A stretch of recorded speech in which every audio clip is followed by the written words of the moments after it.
E aí pessoal, tudo bem? Então, na aula de hoje a gente vai estar abordando alguns conceitos de modelagem de sistemas, tá certo? Em específico a gente vai estar abordando aqui os casos de usos que faz parte dos diagramas UML, a gente vai ver essa interação, como que é utilizado, né?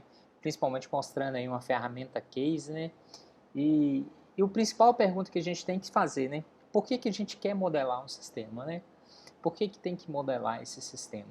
A gente viu que o software em si, ele é um somatório não só da parte de codificação, mas da parte de documentação, né? Além disso tudo, né, a documentação é algo muito importante. Então, os casos de uso vai ser uma maneira visual, né, de facilitar o entendimento do nosso sistema, tá certo? Então, na aula de hoje a gente vai estar discutindo esses conceitos. Vamos lá, dar uma olhada nos slides, quais são os assuntos que a gente tem hoje para discutir, beleza? No final da aula eu vou deixar um outro tutorial para vocês da ferramenta Case que a gente vai utilizar para desenvolver esses casos de uso, beleza? Ok, pessoal. Então a gente agora vai começar a abordar sobre os casos de uso, né? Na verdade, é uma parte da linguagem UML que a gente vai utilizar. Mas antes, né, a gente viu exaustivamente aí a parte de levantamento de requisitos e agora a gente entra na parte de licitação de requisitos, né? Se a gente fosse resumir esses dois conceitos, essas duas práticas, seria da seguinte forma. Levantamento de requisitos seria uma descoberta, né? Você vai tentar buscar do seu cliente o que ele precisa, né? O que ele realmente demanda. Já essa parte de licitação de requisitos, já se fosse resumir uma palavra só, seria o entendimento ali daquele sistema, daquelas funcionalidades, do que será desenvolvido, né? Então, para a gente ter esse entendimento, a gente tem que ter uma modelagem com o intuito de minimizar os erros, né? Antes de você produzir alguma coisa, a gente vai ter que modelar, beleza? Então, essa que é a ideia da aula de hoje. A gente vai começar a abordar técnicas de modelagem de requisitos. Bom, a gente vai estudar aqui parte da linguagem UML, tá certo? O que vem a ser o UML? O UML é uma linguagem gráfica de modelagem, como está escrito aí nos slides. O intuito dela é você permitir que você tenha uma visualização do seu sistema, tanto você quanto o seu stakeholder, né, as pessoas que estão envolvidas no processo, permite a especificação melhor desse sistema, né, a construção, né, e principalmente você documentar com os passos que estão sendo feitos, né? Na verdade, nem os passos, né? Todas as funcionalidades desse sistema, tá? Mas, então, por que a gente gera um modelo? O que é um modelo, né? O modelo, normalmente, é a simplificação da realidade, né? A gente aí, dou como exemplo, a gente sempre procura dar esses exemplos, né? Porque deixa de ser algo abstrato e passa a ser algo mais palpável, quando a gente está falando lá de engenharia civil, né? Na engenharia civil, os modelos que a gente tem são as plantas. Então, isso aí vai facilitar a vida do engenheiro civil e principalmente daqueles que vão estar trabalhando na obra lá para construir uma casa, né? Já o engenheiro de software, né, os analistas de sistemas, eles não têm as plantas, mas sim os modelos. Então, esses modelos que vai permitir uma melhor compreensão do sistema, tá certo? Então, existe sempre essa relação. Então, com isso, né, o que você consegue? Qual é o resultado que a gente espera aí quando a gente está utilizando esses modelos? Minimizar erros, tá certo? A gente viu o quanto que pode ser desgastante essa questão desses erros nas discussões das aulas anteriores, né? Então, o nosso objetivo é minimizar erro, né? Então, o ML em si, ele é dividido em duas estruturas, tá certo? Em dois grandes grupos. Diagramas estruturais, agora a gente entra dentro da parte de diagramas, né? Que refere-se, né, aos aspectos estáticos do sistema. O que seria um aspecto estático de um sistema, né? Vamos voltar ao exemplo lá da nossa engenharia civil, né? Um aspecto estático lá dentro da engenharia civil poderia ser lá, por exemplo, no projeto de uma casa, as paredes, as janelas, as portas, ok? No software em específico, né, na nossa área, vai ser as classes, os objetos, os componentes. Esses conceitos, pessoal, a gente ainda não vai abordar aqui na nossa disciplina. Vocês vão entender esses conceitos um pouquinho mais para frente, né? De classes, objetos e componentes, né? E os diagramas comportamentais, que esses assim são interessantes para a nossa disciplina, refere aos aspectos dinâmicos do sistema. Voltando e fazendo um paralelo novamente lá com a engenharia civil, né? Nesse caso aí seria as passagens de ar, luz, o tráfego de pessoas, por onde as pessoas irão circular e tudo mais, tá certo? E esses diagramas comportamentais aqui dentro dos sistemas, que vai ser, vamos dizer assim, a forma de interação entre usuários e ações que esses sistemas vão executar, né? Que vai ser interessante para a gente, que vai ser o que a gente vai abordar na nossa disciplina aqui, ok? Então, um resumo aí só para vocês terem uma noção ampla, né, do diagrama UML, né? Então você tem aqui dois grandes grupos, né? Diagramas estruturais e de comportamento, né? A gente tem aqui diagrama de classe, diagrama de componentes, diagrama de objetos, são parte dessa estrutura. Vocês vão estudar o UML um pouco mais a fundo quando vocês estiverem cursando uma disciplina lá de engenharia de software.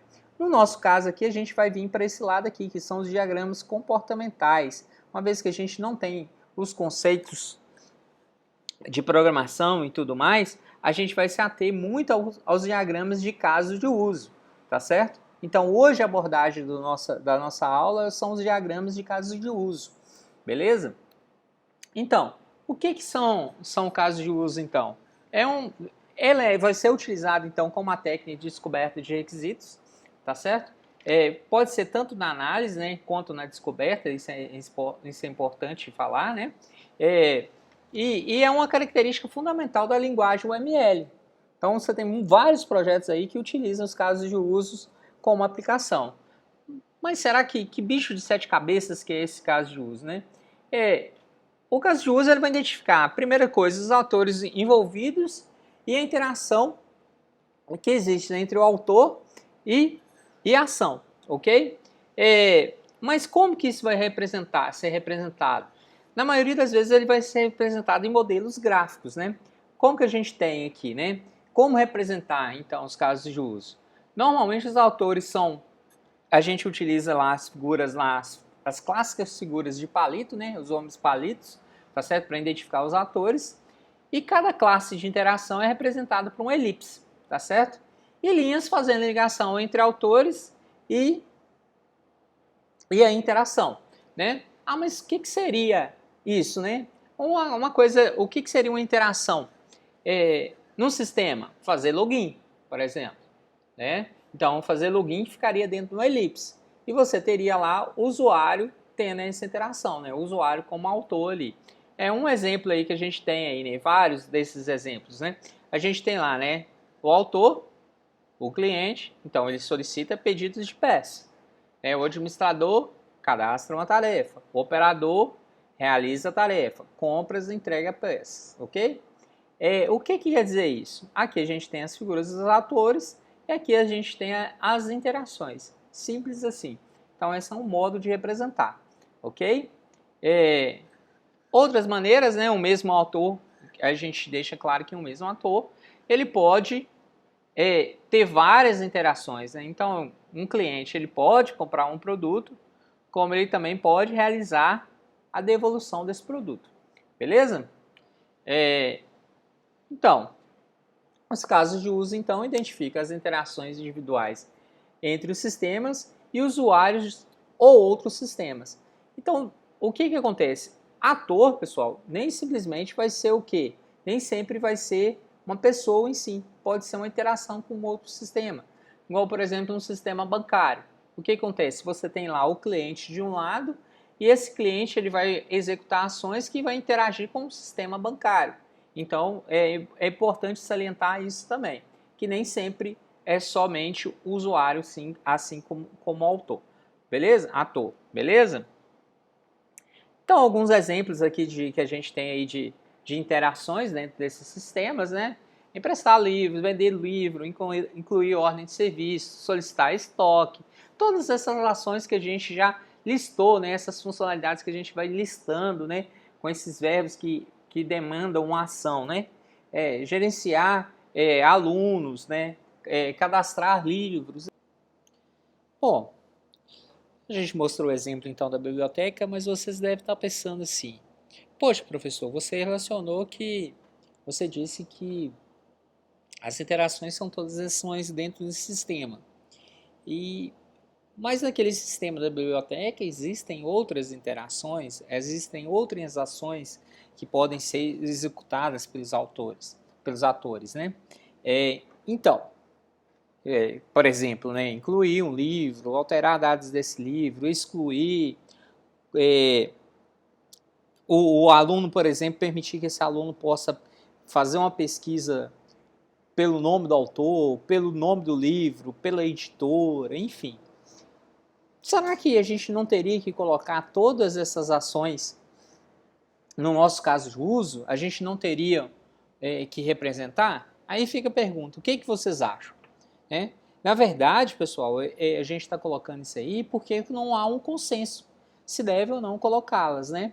Mas, assim, para nossa disciplina, a gente vai tentar buscar simplificar essas ações, beleza? Então, a gente listou aquele monte de ações que poderiam ser feitas, né? Incluir o livro, alterar dados do livro, excluir. Aí na parte de consulta lá, o leitor ele poderia fazer essa consulta pelo nome do autor, né, do autor do livro, pela editora, né, pelo título do livro, enfim, uma série de coisas ali, né, que a gente tem desse representado aqui do lado esquerdo, né, e a gente vai simplificar.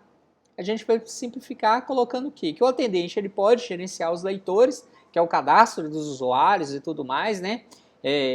Não só lá, nesse cadastro lá ele pode fazer as operações de banco de dados, né? Exclusão, adicionar, editar, enfim, que a gente já abordou em outras aulas, mas ele também pode o quê? Gerenciar esses livros, ok?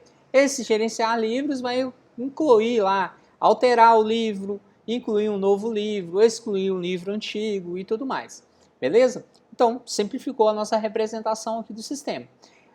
O detalhamento, obviamente, vai estar na parte documental lá, que quer dizer esse gerenciar leitores, quais são essas ações, que a gente já vem demonstrando aí na hora que a gente vai detalhar a funcionalidade, beleza? Então, outra coisa importante que a gente tem lá, dentro dos casos de uso, são os relacionamentos, né? Esses relacionamentos a gente vai aplicar ele, né?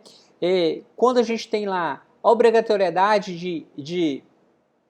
de interação entre relacionamentos, né? Desculpa. Quando você tem a obrigatoriedade de um relacionamento interagir com outro relacionamento, por exemplo, você tem lá fazer login, né? Fazer login é uma ação que você tem dentro do sistema, né? Mas quando você vai fazer a compra, né? Você vai efetivar uma compra, obrigatoriamente você tem que estar logado, né, na página do sistema. Então você tem lá que fazer compra só será permitido se o usuário estiver logado. Então a gente tem essa relação entre as interações. Isso é um exemplo, né? E também usado também para a gente evitar redundância de texto, uma série de coisas, né? Coisas que vão se repetir, né? Então, entre os relacionamentos, a gente tem 3 tipos de relacionamentos que a gente vai discutir, né? De uma maneira mais detalhada, a gente vai falar sobre, né, na aula de hoje do include, do extend. Eu até coloquei na aula anterior para vocês aí, na resolução, eu deixei até sem querer, na verdade, esse termo lá para vocês na hora que eu fiz o levantamento de requisitos para vocês da solução, né? Mas a gente vai detalhar isso hoje. Então, o include é quando você tem lá a ação, elas tem que ser obrigatória, né? Então, qual que é o nosso exemplo aqui? O exemplo mais simples que a gente tem para conceituar aí, né? Se você tem lá o cliente, né? O cliente, ele tem a interação que é fazer saque ou fazer um depósito, não é isso mesmo? Aí, obrigatoriamente, quando esse cliente faz um saque, né? E você tem que ter um movimento de conta. O movimentar conta é o atualizar conta, vamos dizer assim. Se ele fizer um depósito, da mesma forma, né? Lembra que eu falei com vocês lá que vai evitar repetição e tudo mais? Você poderia ter aqui saque, movimento de conta, depósito, movimento de conta. O que a gente fez? Simplificou, todos direcionando para uma mesma ação, que é movimentar a conta, né? Quem vai estar executando isso aqui é o cliente? Não. Lembra que eu falei com vocês que essa interação ela pode se dar através dos atores, né? Os atores podem ser um cliente, pessoa física, né? Pessoas, né? Mas pode ser outros sistemas. Nesse caso aqui seria o sistema bancário lá que iria fazer essa ação, né? Beleza? Entenderam mais ou menos qual que é a ideia aqui? Obrigatoriamente, o include, então, quando você faz a realização, você realiza um saque, né? Obrigatoriamente, você tem que ter essa atualização de conta. Então, esse é um exemplo lá de relacionamento do include, né? Então, a gente tem um detalhado aí, né? Um pouco mais detalhado aí, outras ações quando a gente está falando de sistema bancário, né? Eu vou fazer outro exemplo para vocês de um aplicativo quando a gente estiver construindo a ferramenta Case, tá? Para esse sistema bancário, tá? A gente vai detalhar um pouco mais isso aí, ok? Então tem aí tudo includes aí para a gente mostrar aí para vocês o detalhe disso aí. O extend é basicamente quando você tem uma ação que ela é ou não é necessária, né? Mas você tem essa opção de tê-la, né? É uma extensão, né?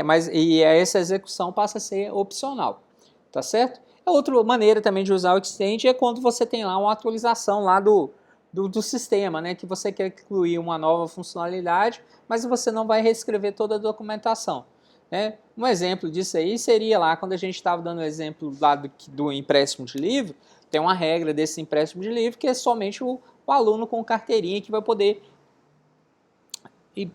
pegar emprestado esse livro, né? Mas futuramente a escola define assim, não, a gente vai fazer uma obra aqui que também os alunos que não têm, ou para a comunidade em volta aqui, quem não tem carteirinha também vai poder pegar o livro. Então, você tem uma função aqui extend. Observe que, em ambos os casos, a gente tem uma sequência, né? As setinhas apontando um direcionamento aqui, né? O que a gente tem aqui, ó? O sacar no include apontando para o autenticar-se. O que quer dizer essa setinha? É sempre na relação do include, você vai ter a relação do inclusor para o incluído, ok? Então, o que acontece? Se sacar é o inclusor, e autenticar-se é o que será incluído, né? Então, é obrigatoriedade. Né? No caso do extend, o que acontece aqui?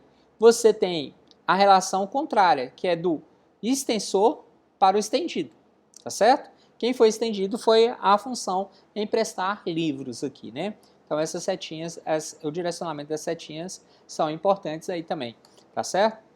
Outro exemplo aí que a gente tem também no extend é o exemplo de matricular-se, né?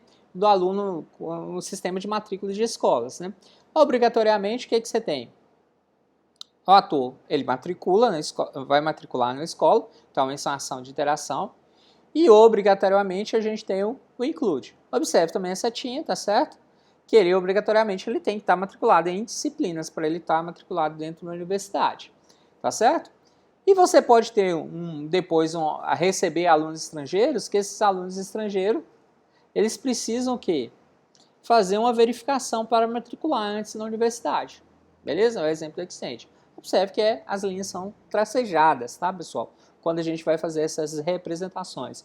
Como a gente vai utilizar ferramentas case, isso vai simplificar um pouco nossas vidas, né? Que a gente vai esquecer um pouquinho, pode esquecer um pouquinho desses detalhes, né? Do tracejado, do traço contínuo e tudo mais. As ferramentas case vão estar aí para auxiliar a gente no desenvolvimento dos nossos casos de uso. Bom, eu deixei aqui para vocês uma lista das ferramentas case, tá certo? Um link para vocês acessarem. São N ferramentas, beleza? Vamos clicar aqui, beleza. Então aqui está uma lista das ferramentas cases que a gente tem disponíveis, né, aqui pelo Wikipedia, tá certo? A gente vai trabalhar basicamente com essas duas primeiras aqui, o Asta e o Argo ML. Em relação ao Asta, o Asta vocês podem ver aqui que ele não é gratuito, porém ele é uma versão comercial, né? Mas ele é gratuito para educação.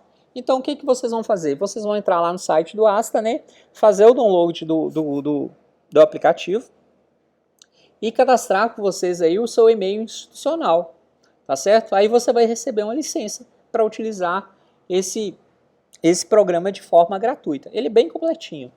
Se você não quiser ele, você pode fazer a opção também pelo Argo ML também, que a interface é um pouco parecida e tem as mesmas funcionalidades.